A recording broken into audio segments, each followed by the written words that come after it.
Good morning दोस्तों। आप सब देख रहे हैं कि अपन परसेंटेज को लेके चल रहे हैं और परसेंटेज की हमने एक दो क्लासेस पहले भी ली है। तो उसी के आधार पे हमने और 4-5 क्वेश्चन या 10 क्वेश्चन जो हम करेंगे आज, उसी टाइप के क्वेश्चन है।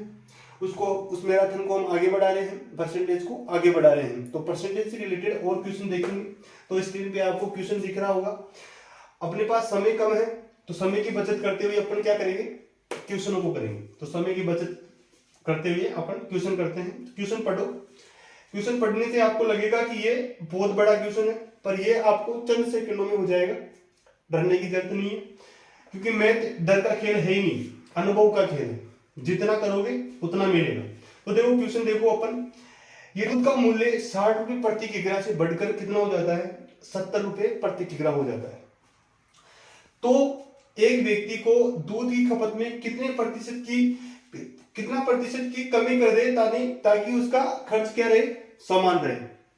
इसमें कमी करनी है, यहाँ पे कमी लिख देते हैं, कमी करनी है। ठीक है, तो इसको कैसे करेंगे देखो, बहुत ही इजी वे में लिखेंगे। यहाँ पे मूल्य है अपने पास, कितना दे रखा है, मूल्य दे रखा है अपने पास 60 से 70, 60 से 70 दे रखा है। अब इसको अपन क्या करेंगे, मात्रा में लिखेंगे। इसकी मात्रा कैसे हो जाएगी, मात्रा में हमेशा क्या होता है, जो मूल्य मात्रा में जब अपन रेशो में चेंज करते हैं इसको, तो मूल्य मात्रा में उल्टा हो जाता है। तो आपस में ये दोनों बदल जाएंगे। तो ये बदलेगा तो ये 70 से 60 हो जाएगा।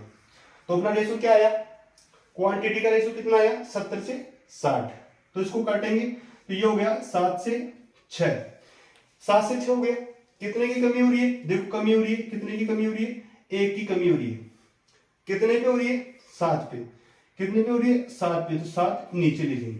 परसेंटेज के लिए क्या करेंगे, 100 से गुना, 100 से गुना करेंगे और अपना यहाँ पे आंसर आ जाएगा क्या, 7 का लगाएंगे भाग, तो 7 एकम 7 और यहाँ पे बचेगा कितना, 3, 7 चौक 28।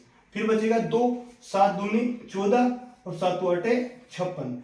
यानी कि अपना जो खपत है उसमें कमी कितनी हो जाएगी, एक मतलब 14.28% की कमी कर देंगे। तो अपना जो मूल्य था जो हम खर्च कर रहे थे वो सेम रह जाएगा, 60 का 60 ही रह जाएगा। इतना कम कर जो खपत में 14.28 की कमी करने से। तो यह आपको समझ में आया होगा, बहुत ही इजी था। और ऐसे ही क्वेश्चन और करेंगे अपन। तो आप इसको उतारो और नेक्स्ट क्वेश्चन हम नेक्स्ट स्लाइड में लेते हैं। हाँ बच्चों, अभी आपने वो क्वेश्चन कर लिया होगा, उतार लिया होगा। उसी टाइप का हम दूसरा क्वेश्चन लेके आए हैं। देखो क्वेश्चन है अपने पास क्या, कि सेबों की कीमत में कमी होने पर एक व्यक्ति 1.25 रुपए के बजाय 1 रुपए में 3 सेब खरीद लेता है। तो कीमत में कमी का प्रतिशत बताना है। भाई ये 1.25 रुपए में पहले 3 सेब खरीदता था, अब 1 रुपए में 3 सेब खरीदता है। तो देखो इसको कैसे करेंगे, इसको बिल्कुल आसान तरीके से करते हैं अपन। देखो इसमें जो पुराना मूल्य था, पुराना मूल्य वो कितना है, पुराना मूल्य कितना है, 1.25 में कितना खरीद रहा है, 3। भाई 1.25 रुपए में 3 खरीद रहा है। ये कितना है, ये रुपया है और ये है मात्रा। ठीक है, अब कितने खरीद रहा है, जो नया मूल्य आएगा उसमें क्या है, नए मूल्य में दे रखा है कि 1 रुपए में वही 3 सेब खरीद रहा है, मतलब चेंज हुआ है। समझ गए। तो जैसे पुराना मूल्य और नया मूल्य, इसको ऐसे क्रॉस मल्टीपल करेंगे तब अपना पुराना मूल्य आ जाएगा कितना, ये आ गया पुराना मूल्य। इसको इससे गुणा करेंगे तो ये आ जाएगा 3.75 रुपए। ये पुराना मूल्य आ गया। इसको इससे गुणा करेंगे तो ये आ जाएगा क्या, नया मूल्य। मतलब पहले इतने में खरीद रहा था, अब इतने में खरीद रहा है। समझ रहे हो ना। तो देखो कितने का अंतर है इन दोनों में, कमी कितने की हुई, 0.75 की कमी होगी। कितने पे, 3.75 पे। और परसेंटेज के लिए 100 से गुणा करेंगे। 2 डिजिट के बाद में पॉइंट है, 2 डिजिट के बाद में पॉइंट है, तो पॉइंट को कैंसिल कर देंगे। अब 25 से काटेंगे, 25 तिया 75 और 25 एकम 25 और 25 पंजे 125। फिर 3 से काटेंगे एक बार और ये जाएगा 5 बार। 5 को काटेंगे इससे और ये हो जाएगा 20। यानी कि अपने क्या हुआ, 20% की क्या आई अपने पास कमी, 20% की कमी आ गई। देखो एक तरीका तो ये है, इसको ऐसे कर सकते हैं, और एक और तरीका है इसका, बहुत ही आसान तरीका है। देखो इस तरीके को इधर करते हैं, छोटा सी क्वेश्चन। देखो हमें क्या देख रहा है, दे रखा है ये कि पहले कितना था 1.25, अब हो गया 1, मतलब इसमें 1.25 में पहले 3 सेव खरीदता था, अब 1 रुपए में 3 सेव खरीदता है, मतलब समान खरीद रहा नहीं है, तो इसको हटा देते हैं अपन, और ये दोनों समान है तो इसको हटा देते हैं। अब मतलब पहले इतने में खरीद रहा था तो ये पुराना मूल्य हो गया, ये नया मूल्य हो गया। पॉइंट को उठाने के लिए अपन 100 से मल्टीपल कर देंगे, इसको रेशो में चेंज कर लिया और इसको पॉइंट को हटा दिया, 2 जीरो इधर लगा दिया, समझिए। अब देखो रेशो कितना आया, 5 और 4, ये रेशो आ गया। कितने की कमी हुई, एक की कमी हुई, कितने पे 5 पे, और 100 से गुणा करेंगे तो परसेंटेज आ जाएगा अपना, अपनी कमी कितने की हुई, कमी हुई 2 यानी कि 0, यानी कि 20% की कमी हो गई। इसको इस प्रकार भी कर सकते हैं, ये शॉर्ट है, ये थोड़ा लॉन्ग है, बाकी इसको ऐसे कर लेना कोई दिक्कत नहीं है, वैसे कर लेना, वो समझने के लिए था, बाकी टाइम बचाने के लिए ये चीज है, ठीक है। तो इस क्वेश्चन को आपको समझ में आया होगा, तो ये क्वेश्चन आप देखो, उतारो, और अपन नेक्स्ट क्वेश्चन लेते हैं। नेक्स्ट, हाँ दोस्तों आपने वो क्वेश्चन उतार लिया होगा, अब नेक्स्ट क्वेश्चन कर रहे हैं हम। ये आई से संबंधित क्वेश्चन है, जिसमें आई में वृद्धि और कमी होती है, उसी टाइप का क्वेश्चन है।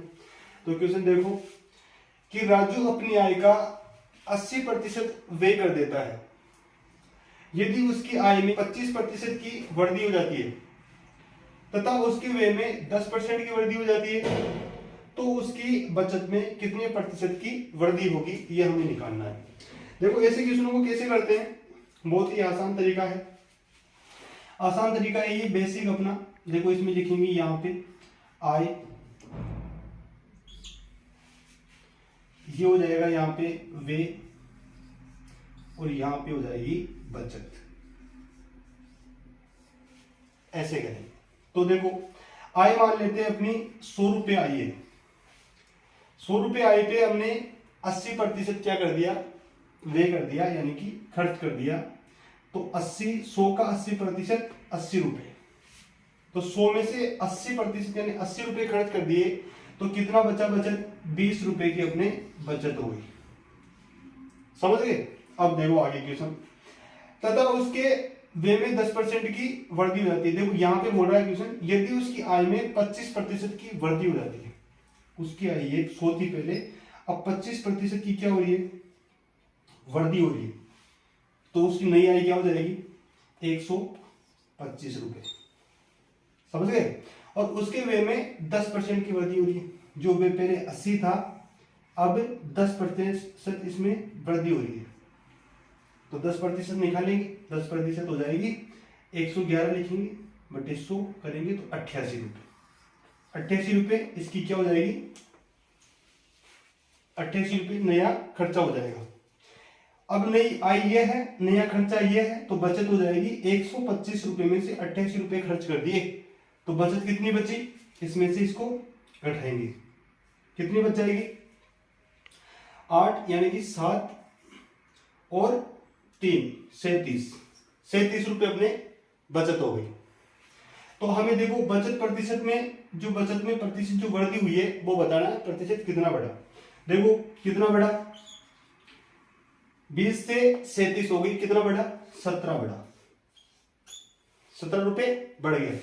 देखो यहां करते हैं, 17 रुपए बढ़ा कितने पे, 20 रुपए पे, तो 20 रुपए पे बढ़ा, और प्रतिशत के लिए 100 से गुणा करेंगे, काटेंगे इसको, 20 से एक बार और 20 से ये 5 बार, तो 70 5 85, 85% अपना उत्तर आ जाएगा।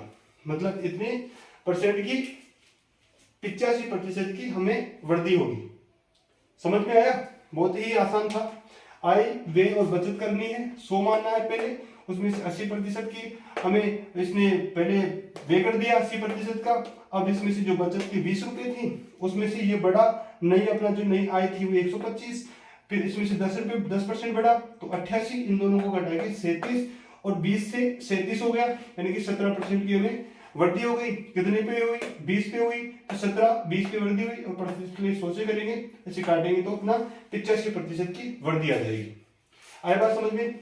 आप क्वेश्चन को उतारो और अपन अब नया क्वेश्चन लेंगे नई स्लाइड में। हमने अभी परसेंटेज का क्वेश्चन किया था, आय वाले क्वेश्चन कर रहे थे अपन, उसी प्रकार एक और आय वाला क्वेश्चन लेते हैं। देखो क्वेश्चन क्या है। एक व्यक्ति अपनी आय का 15% खर्च करता है। यदि उसकी बचत 850 रुपए है तो उसकी आय हमें ज्ञात करनी है। उसकी आय हमें ज्ञात करनी है तो कैसे? देखो आय कितनी है हमें पता नहीं है, तो 100 मान लेते हैं। उसकी आय 100 है। खर्च कितना हुआ? खर्च है 15% खर्च हुआ है और उसकी जो बचत है वो कितनी हो जाएगी? देखो बस 100 का 15% खर्च होता है तो 85% क्या होगा? अपने बचत हो जाएगी। अब 85% बचत है और हमें बचत कितनी दे रखी है? 850 दे रखी है, तो दोनों आपस में क्या हो जाएंगे? बराबर हो जाएंगे। तो 85% बराबर है कितने के? 850 के। तो 1% कितना हो जाएगा? 850 बटे 85 और 100% बराबर कितना हो जाएगा? 850 बटे 85 गुना 100। सही है। अब 85 से 85 काट देंगे, 10 बार कटेगा और आंसर आ जाएगा अपना 1000 रुपये उसकी क्या थी? 1000 रुपये उसकी क्या थी? आय थी। ये अपना आंसर आ गया। देखो कितना इजी था, ऐसे मानना है इनको। और 15% खर्च था, 100 में से 85% की बचत होगी और हमें बचत दे रखी है, इसके बराबर रखेंगे, बचत के बराबर बचत रखी और हमें आय प्राप्त हो जाती है। कितना? 1000 रुपये आय प्राप्त हो जाती है। आय बात समझ में? तो समझ में आए तो आप इसको उतारो और अपन एक और क्वेश्चन लेते हैं, वो अगले। हाँ दोस्तों, हम आय से संबंधित क्वेश्चन कर रहे हैं और उससे रिलेटेड एक और क्वेश्चन है। हमने वो इजी वे में सीखा था, बेसिक मेथड से सीखा था, इसको भी अपन बेसिक मेथड से ही सीखेंगे। देखो क्वेश्चन क्या बोल रहा है हमें? क्वेश्चन बोल रहा है कि ए और बी का मासिक वेतन मिलाकर 40,000 रुपए है। ए अपने वेतन का 85% खर्च कर देता है और बी अपने वेतन का 95% खर्च कर देता है। अब यदि उनकी बचत बराबर है तो ए का वेतन बताना है। मतलब खर्च करने के बाद में जो चीज बचती है वो बचत कहलाती है और बचत बोल रहा है कि दोनों की बराबर है। तो अपन मानेंगे कि इनका है ना 100% में से 85 ये खर्च कर देता है और 100% में से ये 95 खर्च कर देता है। तो देखो हम कैसे लिखेंगे? ऐसे लिखेंगे कि 100% में से ये 85% खर्च करता है तो इसकी बचत आ जाएगी 15%। ये बराबर है किसके? बी के, जो 100% में से 95% खर्च करता है। तो ये जो आएगी 5% वो इसकी बचत हो जाएगी और दोनों आपस में बराबर है। तो क्या करेंगे? देखो इसमें से घटाएंगे, तो इसमें से घटाएंगे तो क्या बचेगा? इसमें से घटाएंगे तो अपने बचेंगे कितना? 15% और इसमें से बचेगा बी का 5%। तो परसेंट से परसेंट काट देंगे और 5 से काट देंगे एक बार, 5 से काट देंगे 3 बार। तो अपना आ जाएगा क्या? ए अनुपात बी का रेशो क्या आ जाएगा? ये हमेशा बराबर में संख्या उल्टी हो जाती है रेशो में, तो ए का रेशो आएगा 1 और बी को आएगा 3। तो इनका ये रेशो हो गया। अब बोल रहा है कि दोनों की इनकम है ना वो 40,000 है मिलाकर, तो दोनों को मिला देंगे तो 1 + 3 बराबर कितना हो जाएगा? 40,000। यानी कि 4 बराबर क्या हुआ? 40,000। तो हमें एक की वैल्यू बतानी है, एक की बतानी है तो एक लिखेंगे यहाँ पे, तो एक की वैल्यू हो जाएगी 40,000 बटे 4। तो आंसर आ जाएगा अपने एक का वेतन आ जाएगा। एक का वेतन कितना आ जाएगा? वो आ जाएगा 10,000 रुपये। ये आया 10,000 रुपये एक का वेतन आ गया। ऐसे करेंगे तो अपना आंसर आ जाएगा। इसमें दोनों को जो आएगी इनका बचत आएगा तो दोनों बचत आराम से बराबर करेंगे। फिर अपने इसमें क्या होगा? परसेंटेज से कट जाएगा ये और अपना रेशो आ जाएगा कितना? 1:3 और 1:3 दोनों का योग दे रखा है 40,000, तो 40,000 के बराबर लिखेंगे और एक का वेतन निकाल देंगे 10,000 रुपये। समझ में आया होगा? बिल्कुल बेसिक मेथड था। इस क्लास का यही हम विराम करते हैं और अगली क्लास लेंगे, उसमें क्वेश्चनों की जो क्वांटिटी होगी वो ज़्यादा होगी और क्वालिटी भी बेस्ट होगी। तो आप इस क्लास में बने रहिए। जो भी चीज़ें समझ में नहीं आती है तो आप कमेंट करके बताइए और बेल आइकन को प्रेस कीजिए जिससे आपके नोटिफिकेशन पहुंच सके, और चैनल को सब्सक्राइब कीजिए। जो भी नए लड़के हैं इस चैनल पे जो जुड़े हैं वो चैनल को सब्सक्राइब करो और लोगों तक पहुंचाओ, इसको शेयर करो जिससे लोगों का ज़्यादा भला हो सके। और अपन इस क्लास का यही विराम करते हैं और अगली क्लास लेते हैं कल, तो उसमें बने रहिए। जय हिंद, जय भारत।